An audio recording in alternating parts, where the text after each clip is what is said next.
Hey there, it's Steve from Serious Keto, and this is the Not So Serious Keto video podcast. I feel like I'm on the front end of maybe a little bit of a sinus infection or something. It's sort of like right at the very back of my sinuses, top of my throat, just that, slight little itchy thing going on.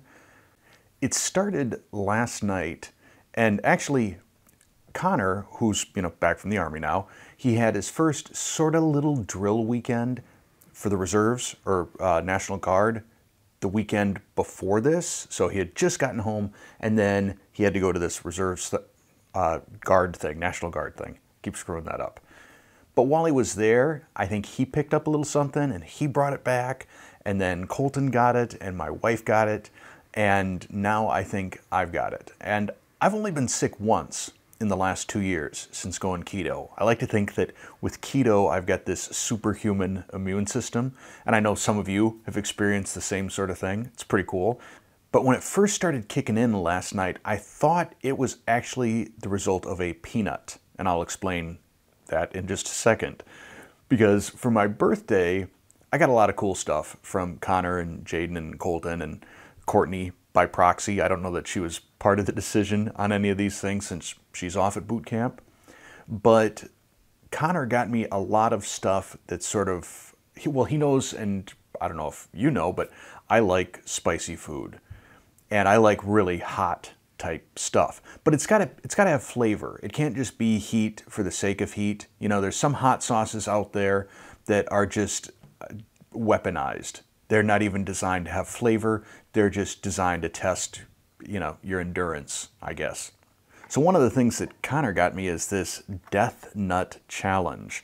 It's 5 levels of pepper-covered peanuts, and all of them use the Carolina Reaper. Now the first one is just Carolina Reaper. Or wait, it's Carolina Reaper plus chocolate bootla, if I'm pronouncing that correct. That was pretty tasty, and for their mildest pepper, it adds some kick. The next level, level 2, it's called Warming Up, has Carolina Reaper and Ghost Pepper. And I really like the flavor of Ghost Pepper. And I liked this peanut a lot as well. And actually, I found it less spicy than the first one, unless it's just because I ate a bunch of the first one. Level 3, this is the peanut that made me think that something's going on with my throat or sinuses. This is a Carolina Reaper. Oh, level 3 is called It's Getting Real. It's a Carolina Reaper and a 7-pot brain strain pepper. This one got my attention.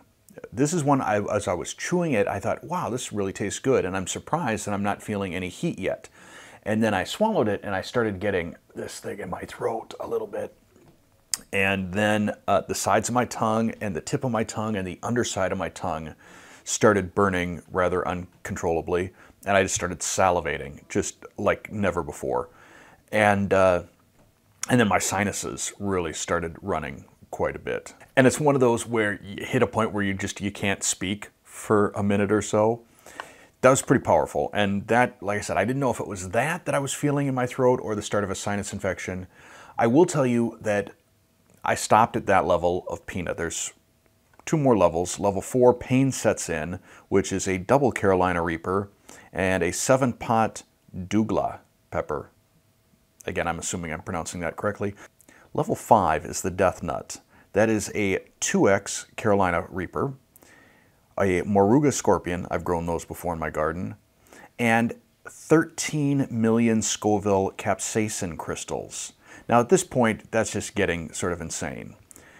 I stopped at level 3, and let me tell you, I was aware of where that peanut was the whole time it was through my body. It makes me a little bit nervous about levels 4 and 5. It also makes me nervous about this Carolina Reaper beef jerky. This I'm kind of excited about, the Book of Pleasure and Pain. It's 12 different hot sauces that get progressively hotter. And then he got me a collection of all different kinds of meat sticks from basically every creature. And I had thought what might be kind of fun is to do a video of me, either going through the pepper challenge, the peanut challenge, sampling the meat sticks. But it kind of comes back to something I talked about a few weeks ago, which is the whole swim in your lane. Know what you do and do that. And I think that would just sort of dilute the channel a little bit. Who knows, maybe one day, once Lean Body Mind has been created as a separate sister channel to this, if I see some applicability to, some of these videos that I think might be fun. I mean, it might be entertaining, to watch me torture myself with super spicy food. I don't know. But it's not going to be on this channel unless it's something specifically keto.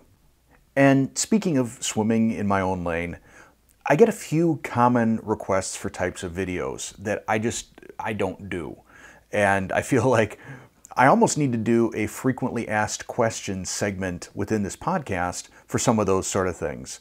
Like, why don't you do a what you eat in a day video?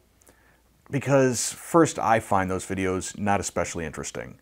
Courtney says that they're very popular and she likes watching them, but I just can't see myself doing it for a couple of reasons. First, because I already mentioned, I personally find them boring, and as a result would probably find it hard to seem like I'm enjoying myself when I'm making those videos. Plus, I don't know how with camera setup, if people are just using an iPhone or something when they're filming what they eat in a day, or if they've got someone filming for them. But since I'm a one-man show, it's just sort of difficult to do that. To me, any sort of filming is an epic setup and takedown. And I'll talk about that a little bit more in a different segment towards the end of this podcast. So that's the reason. Well, and I guess the final reason is, since I'm largely one meal a day, I would say as you look at the week, there are maybe 2 days that I eat breakfast. And in a way, that's sort of a bummer because I love eggs and bacon. I love breakfasty food. Not cereal though. I'm not much of a cereal eating sort of person, but I just love eggs in about any sort of format. And I love bacon and I love sausage. So that's something that in keto I've kind of missed, because I also don't really see that as something you eat for dinner. So on the days that I do eat breakfast, I won't be hungry again until dinner, because that breakfast is going to be a pretty high fat sort of meal with the eggs and bacon and sausage, and probably some cheese in there too, since I'm a Wisconsinite. For the other 5 days of the week, it generally starts with coffee. A fatty coffee, bulletproof coffee. Basically coffee with some heavy whipping cream and some collagen powder and maybe some MCT oil powder and a little flavored stevia. And I whip up 3 cups, put it in the Yeti, and sort of just nurse this until, 11 a.m. I try not to have any caffeine after noon. I'm gonna have some right now though. So typically then on the intermittent fasting days, I would not eat something until 3 or 4 in the afternoon. And then usually it's, a slice of cheese, a couple of olives, maybe a handful of nuts, something like that. And then dinner every night, we rotate through the animal kingdom and determine what sort of protein we're going to have. And usually then it's accompanied either by a fairly, robust salad of leafy greens or some sort of cruciferous vegetable, broccoli, cauliflower, asparagus. Those are the big ones in this house. So I don't see that being an especially interesting what I eat in a day. Generally speaking, I'll stick to the podcast, some sort of review video, and a recipe. And it would be great if I could get to the point where I could start knocking out 2 recipe videos per week, but it's a challenge. And that brings me to my next topic, which is the challenge of putting together a recipe video. I have found lately that some of my viewers have gotten a little bit more critical, for lack of a better word, of some of my videos. They'll complain, I won't use that word. They will critique my thumbnail or my plating or my audio or my lighting or whatever it may be. Not that any of them are invalid. I wish that I could be perfect. I wish that I could do a perfect video. There are some people out there that just make absolutely gorgeous videos. I'm very envious of them. But I suspect a lot of these people have a dedicated filming space. I think a lot of them have someone else that can be running the camera for them. I think a lot of them may film the recipe twice so that they can get different or multiple camera angles, be able to do a beautiful plating where they're not really concerned about temperature or taste. It's just how does it look for the thumbnail, or that slow panning money shot. For me, I'm my kitchen is also my family's kitchen, which is also my workspace. So it's a shared workspace. I get the lighting set up, I get the camera set up, I get the microphone set up, and hopefully do all of them decently. And then I try and sequence the meal and the camera angles in such a way that it flows relatively smoothly and that I can move straight from finished meal to taste test, either, with the family or just by myself. But sometimes, especially when it's the family, I'm plating. I'm quickly trying to snap a picture before things get cold, get it on the table so that the family can taste it. And I don't have the opportunity to go and reset up the camera on the dining room table, reset up the lighting, give the family all microphones, things like that. I grab my iPhone and I say, all right, you're on. What do you think?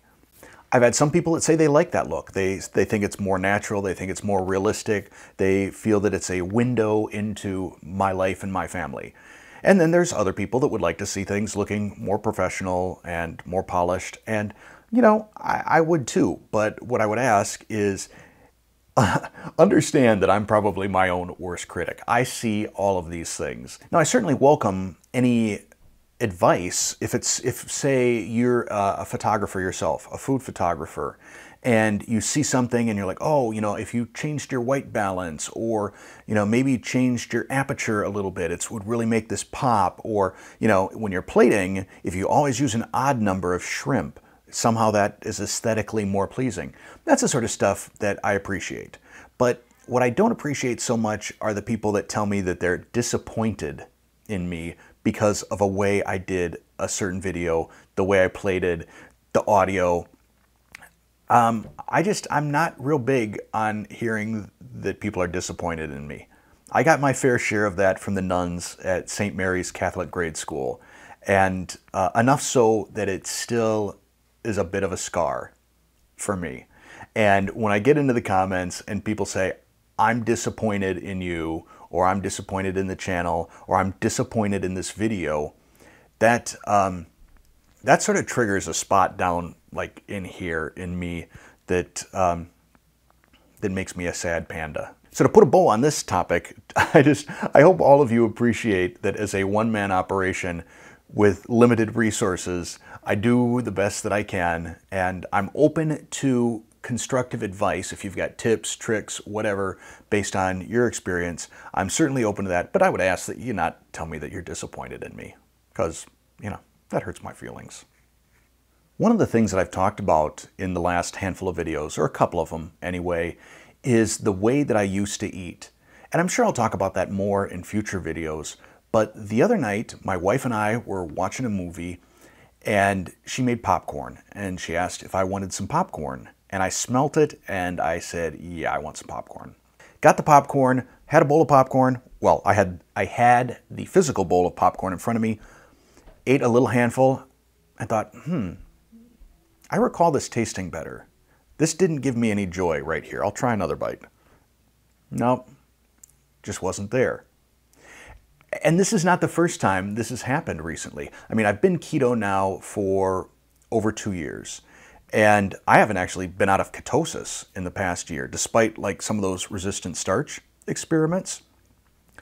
But I really feel that the longer I'm in a ketogenic state, or the longer I'm eating the way that I'm eating, the more recalibrated, I guess, my taste buds have become.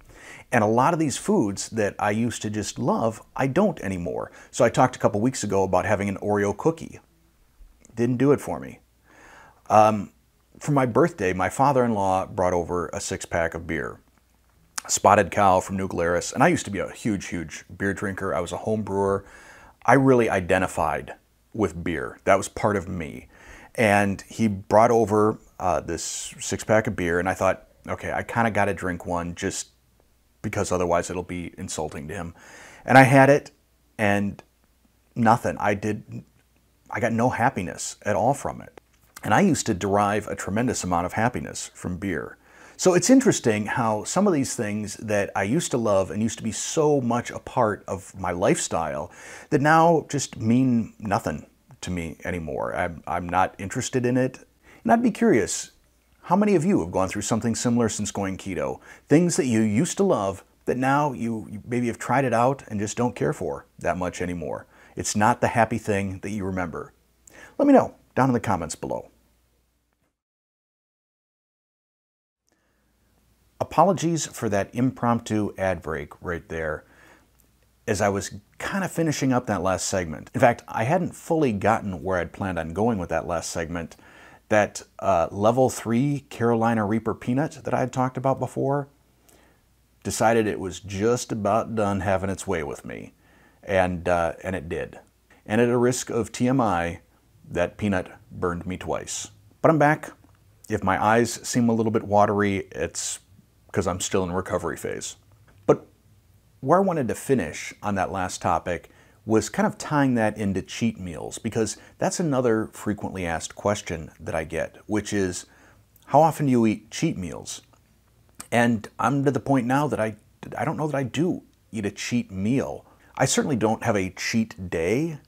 And like I said, I don't even know if I have a cheat meal. I may have a cheat bite or two of something.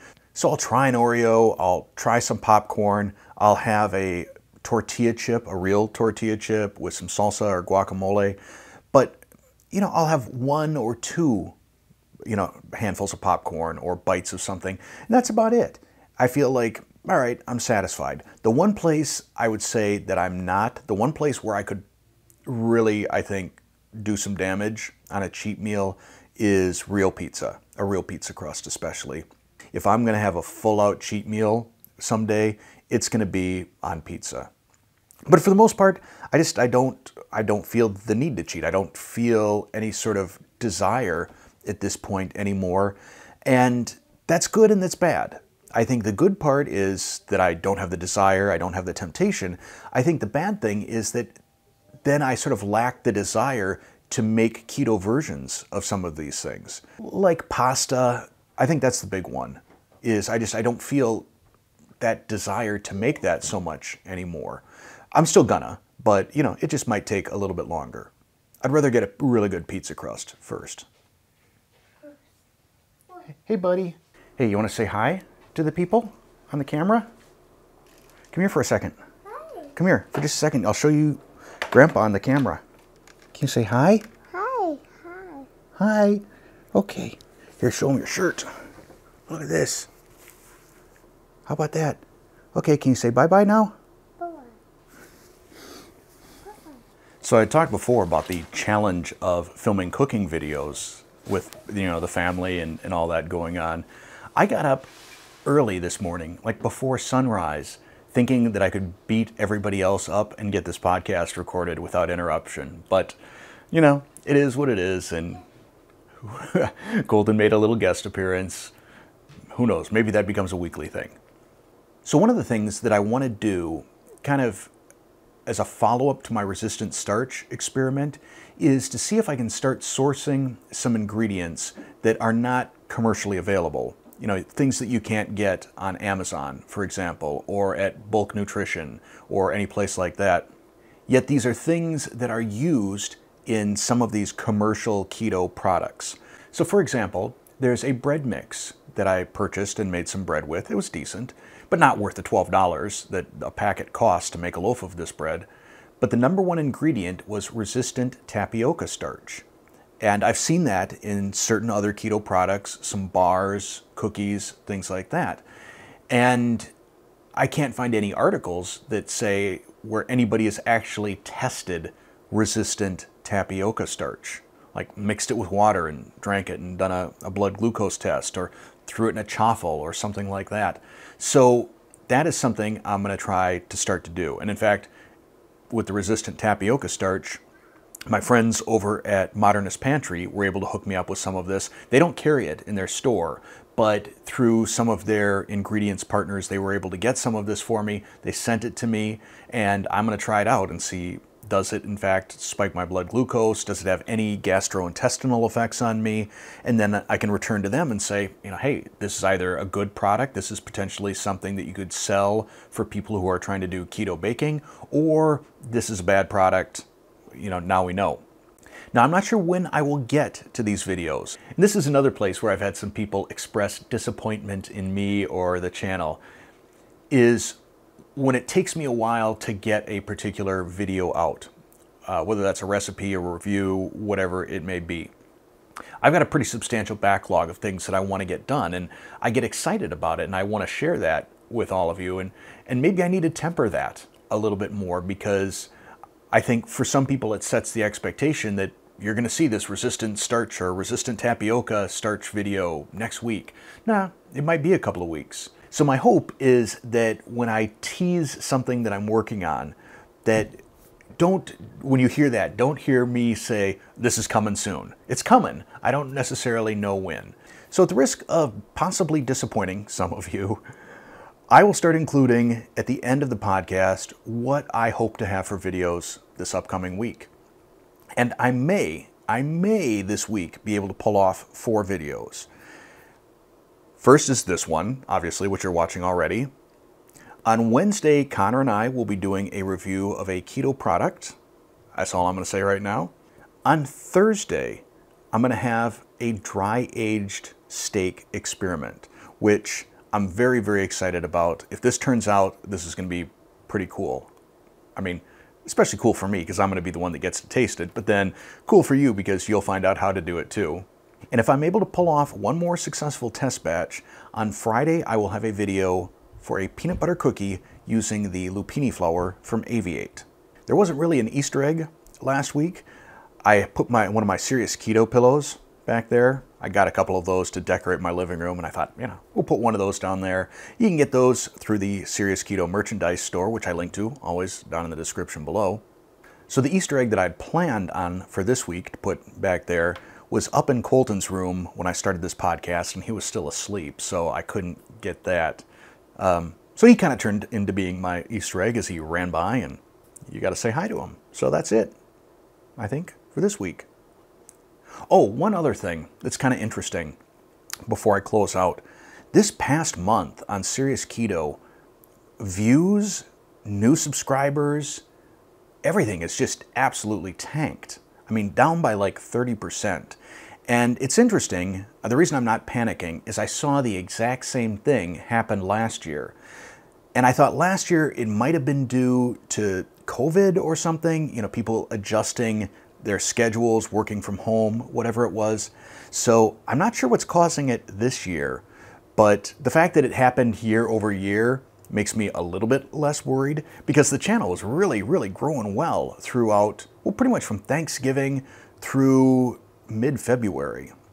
So if any of you have any ideas, hopefully it's not anything to do with the quality of my videos, but if you have any ideas what may be causing fewer views, or if you can just recommend me to some people, tell some friends, tell some family, tell some coworkers. I actually told the guy from AT&T that brought me my new phone yesterday. And here's what's interesting. I had mentioned keto to him, and no BS, this is what he said. He said, I'm a diabetic, and my doctor said that keto is bad for people with diabetes. Yeah. Meditate on that for a minute. Well, meditate on it as long as you want, because that's the end of this podcast. I'll leave you alone with your thoughts. Thanks for watching or listening.